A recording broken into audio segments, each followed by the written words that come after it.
It is an uncomfortable truth that millions of children in Africa experience extreme hunger. Indeed, communities across Africa are facing the worst food crisis seen in 40 years, compounded by the climate crisis, the COVID-19 pandemic, and widespread incidents of armed conflicts. Approximately 280 million people suffer from chronic hunger on the continent, about 20% of the population. Undernutrition is associated with 45% of child deaths in Africa. Stunting, a sign of chronic malnutrition, affects 10% of African children, and malnutrition in the first 1,000 days of a child's life, from conception to 2 years of age, can have severe and long-lasting effects on a child's physical and cognitive development. The 2022 Global Hunger Index reports that 35 countries in Africa have serious or alarming levels of hunger, a 20% increase from 2020. Africa's population is expected to reach 2.5 billion people in 2050. Without urgent interventions, we could have 1 billion undernourished, malnourished, and hungry children on the continent by the middle of the century, with no end in sight. African Child Policy Forum found it critical to speak out against the violations of the rights of children to food and adequate nutrition, which is not only putting children's very survival in danger, but is also impeding the realization of a host of other rights. Given the abundant resources that we have in Africa, this is simply inexcusable. This is why we tasked a team of researchers and video journalists to investigate the situation on the ground. Maxwell Mumba is a Zambian food and nutrition activist and a youth leader working with civil society organizations Scaling Up Nutrition, or CSO Sun Alliance. He joins the media team to begin the investigation in his hometown of Lusaka. We have just been in the market, looking at the local indigenous foods that we have seen. There's a lot of diverse food in there, but access to it is a problem. Not everyone can afford to buy the nutritious food that we've seen. So a lot of children are experiencing hunger. So this is the situation on the ground. Despite Zambia's rich deposits of copper and cobalt, nearly 50% of its population lives below the poverty line, and 48% of Zambians cannot meet their minimum calorie requirements. This means that 35% of children aged between 6 and 59 months are stunted, and 4.2% are affected by wasting. At the CSO Sun Alliance offices, the team meets with country coordinator Matthews Mhuru, who is also the chair of the National Food and Nutrition Commission. Zambia is ranked 108th of the Global Hunger Index. So in your view, why is this happening and what are your insights? So in Zambia, we have a food security crisis. We have children that actually die as a result of the challenges of food insecurity. The food system in Zambia has not really worked to the advantage of the people. So we have a situation where, you have subsidy programs from our government giving farming inputs. So over 1 million smallholder farmers are receiving maize seeds and fertilizer. And then on the market side, you have the Food Reserve Agency that will come and buy just 3 crops from farmers. So my entire community, if I'm a farmer there, will be forced or conditioned to produce maize. So it becomes alarming, Max. And 87% of the Zambian children are not having diverse foods frequently. You are saying 87% of all the children have the hidden hunger.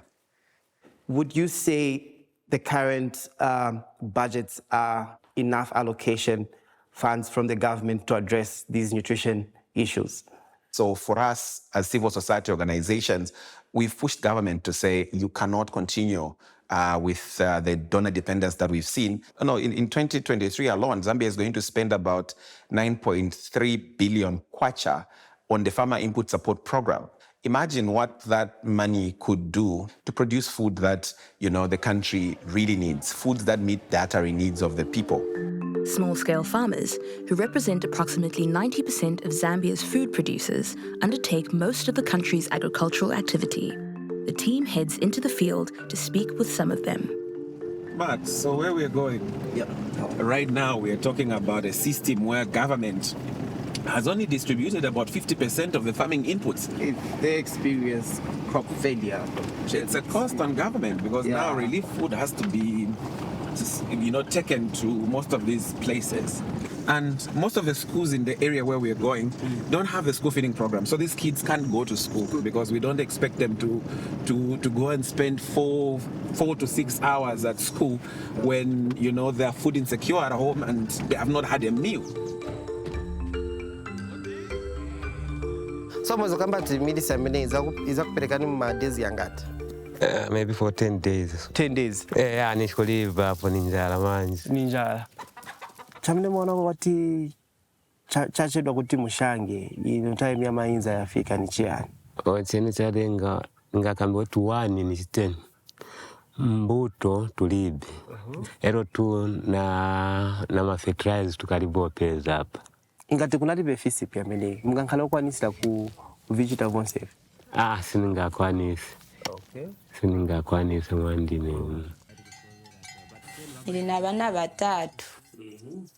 Manje mameti machita kuno, timachita chabe kulima mukalima ndiye mameti mapeza vakudya monga maporeji na nsima. Okay. So imwe pano panyumba pamene muliri vana vanu mona kwati vamankhana yo balanced diet ija? Palibe. Chifukwa Kai vindu nivokosa. Vokosa hivi. Okay. So vamakupunisani konpankhani ya vokudya na musungira vana simwa mene? Vamapunzisa. So manje vimaperevera cha? Kai upeza vakupunzisa manje kuti ugule chija kulibe ndrama za sova.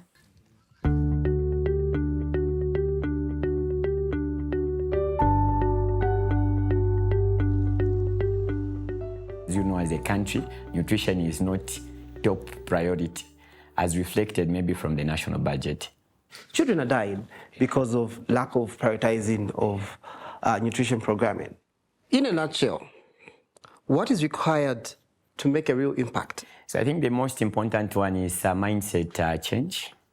Mindset change, which should be at all levels in the communities, government programs and projects to really have children at the center.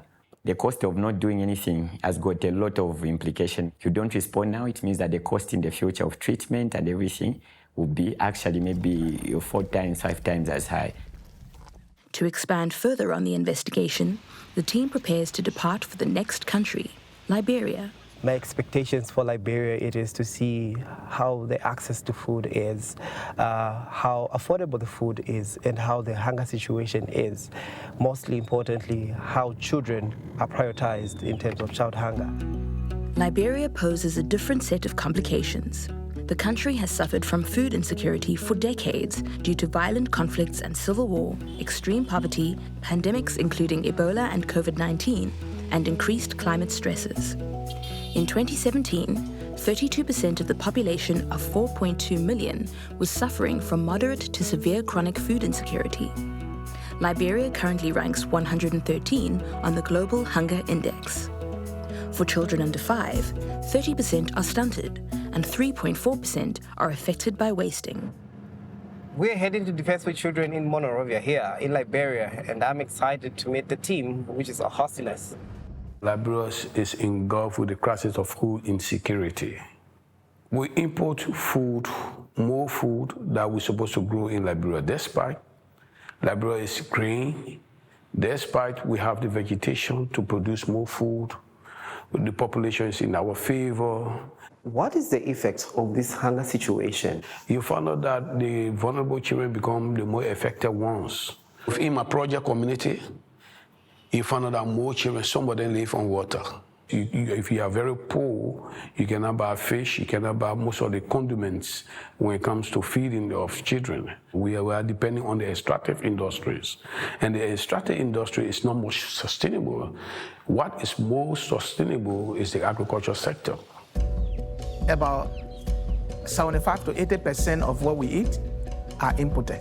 Our farming method is subsistence, and as such, we are not able to produce to feed ourselves even for the next 6 to 7 months. Mechanization, irrigations, these are major problems because agricultural food production, once you have irrigation systems set up and you have machineries to work with, eventually you will have to produce more. Our challenge is the issue of access to finance. You've talked of community. How are we prioritizing children in this programming or bringing all these strategies together? We have organizations such as Plan, we have DCR that have been working with children and been trying to prioritize the needs of children and what affect them, and also knowing the safety, because we don't want the event where children will be used for child labor, especially within our African context. People will want to use most of their children to go and work on the farm, whereas school is ongoing. We're in Singertown in Liberia, and we're about to go into the community to meet the women who have agreed to meet me and have a discussion of the malnutrition problems they're facing in their community. I break wool, I break it, I sell it. Get to get, on a $5 I get, I'm gonna buy soap, food for me and my child to eat. I get it to get to her. No medicine, no food. Since morning today, I go pick green just for me to sell it for my child to eat. Because I don't want to starve her. Sometimes they give me so much things. Some people they say they can't pay me. They will say to them, come here, food, say they cannot eat. And you see the way they put. In 6 years. Yeah. So in absence of all this food that you're talking, what do you give your child? That rest. That one call like 3 days, the child can be eating. So are you concerned or are you worried about you? Yeah, I worry because I said look at the condition said in Anna. Yeah.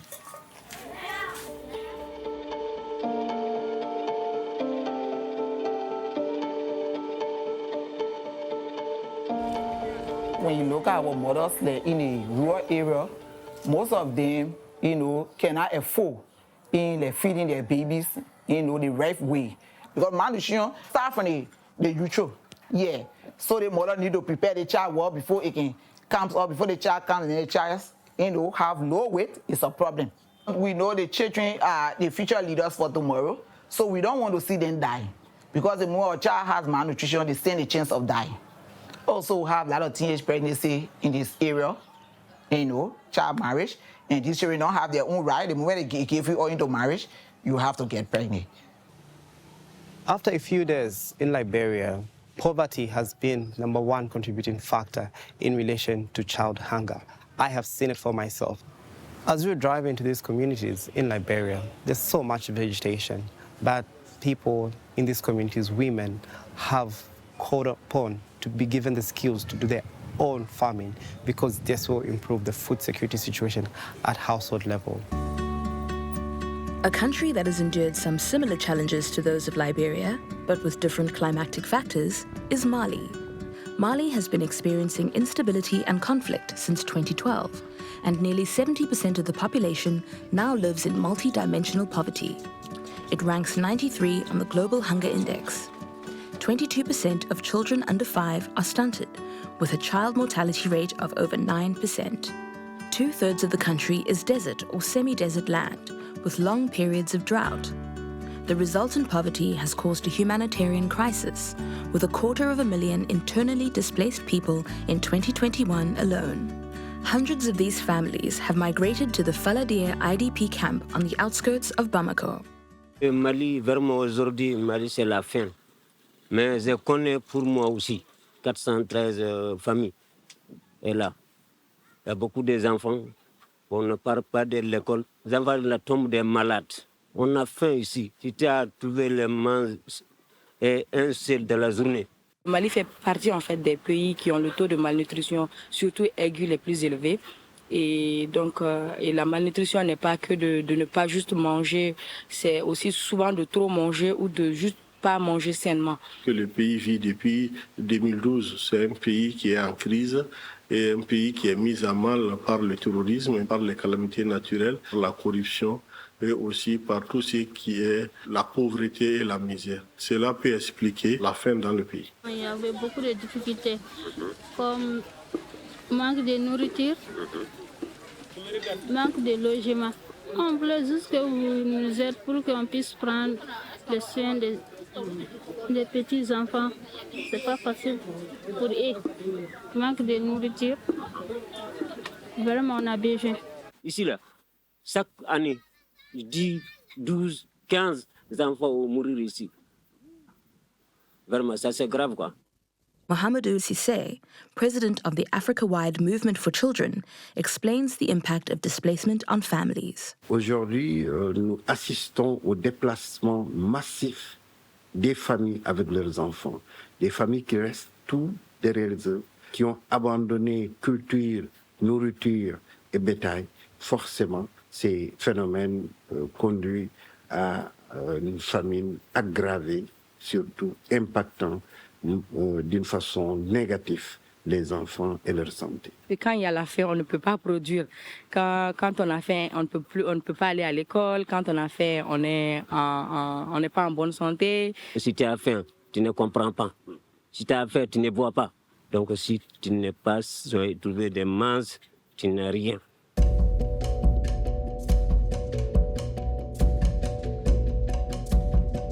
C'est notre futur, ces enfants-là.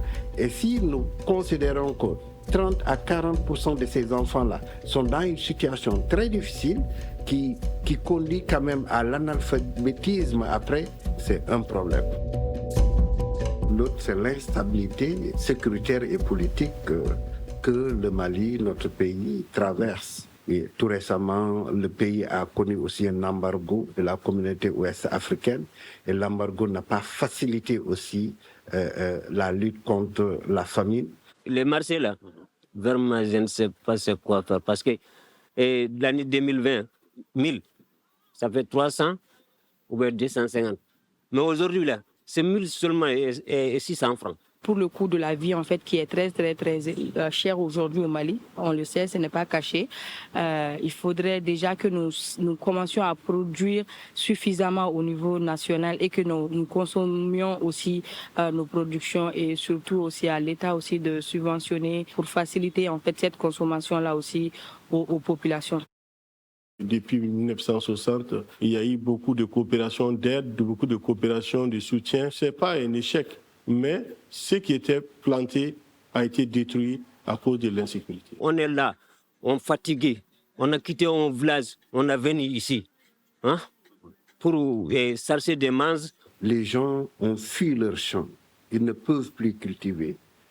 Ces gens-là nourrissent la campagne et la ville.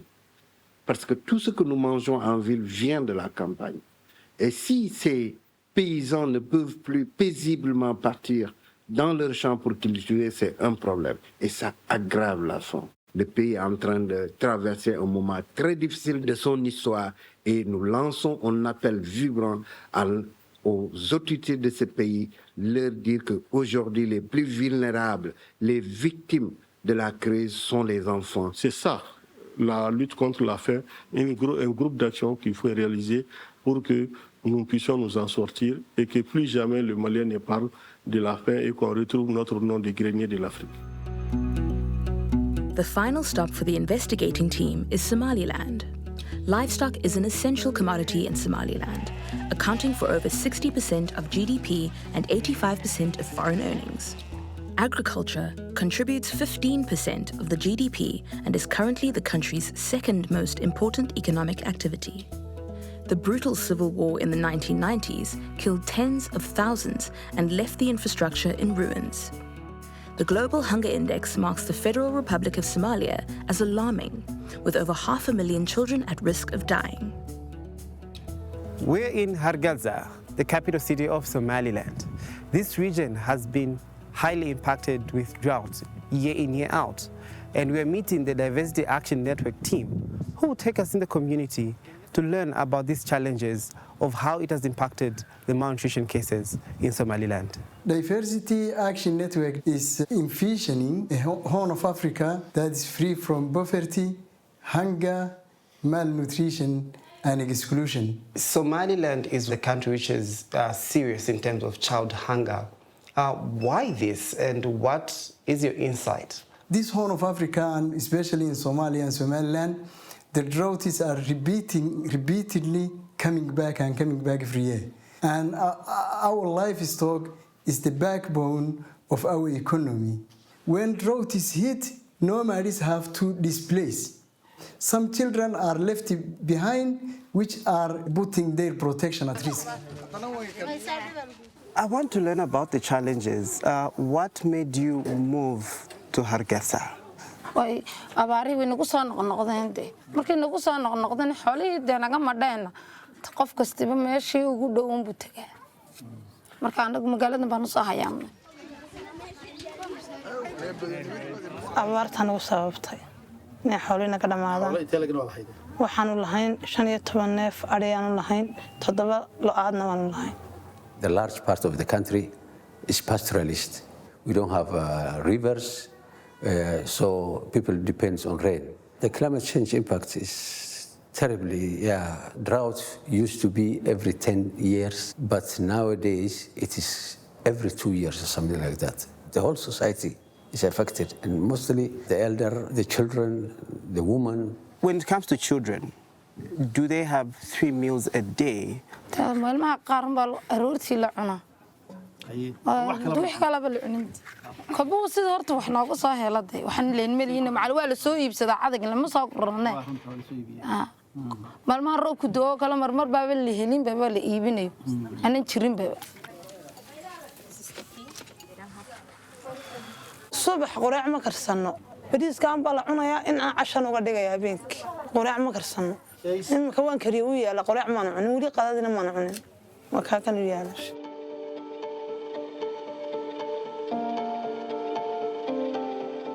Seeing these people living in these camps, just having to buy water and just having 1 meal a day, that's for a child, that is something that really touched me. About 50% of the community are children. In Somaliland, we develop policies to protect the children, but policies need to be translated into action. To do that, we need resources, and resources are really always a very big challenge. And the only solution that we found is to make a sustainable land management project. We have trained the community. We have made some structures on soil and water conservation, some water harvesting schemes. So the families and the communities, they have benefited that one. Every society should act to preserve for their future their land. That is the only solution. African governments must make policies, strategies, and actions that will help African children. And then international community where resources are better must be also supporting. If they don't, then problem will come to their doors. The problem of somewhere is problem for everyone. In relation to what I've seen here in Somaliland of a 5-year-old girl looking like a 3-year-old girl, what comes to my mind is the cognitive development for that child, the stunting we could see in that child. At the end of the day, we're talking about leaving no one behind, and these children deserve the right to have a nutritious meal and a right to education. We are running out of time. Children's lives are being lost every day, and child hunger in Africa is on a trajectory that risks becoming irreversible unless we act now. We call on governments to do at least 3 things. 1. Make children's access to food a constitutional and legal obligation. 2. Ensure universal access to food for all children. And 3. Establish social safety nets, including school feeding programs. And we call on the international community to be deeply involved with supporting a turnaround on the continent, especially as the climate shocks that affect us so badly are a global responsibility. The challenges have been made clear. All that is to be seen is who has the courage, political will, and moral fortitude to take them on.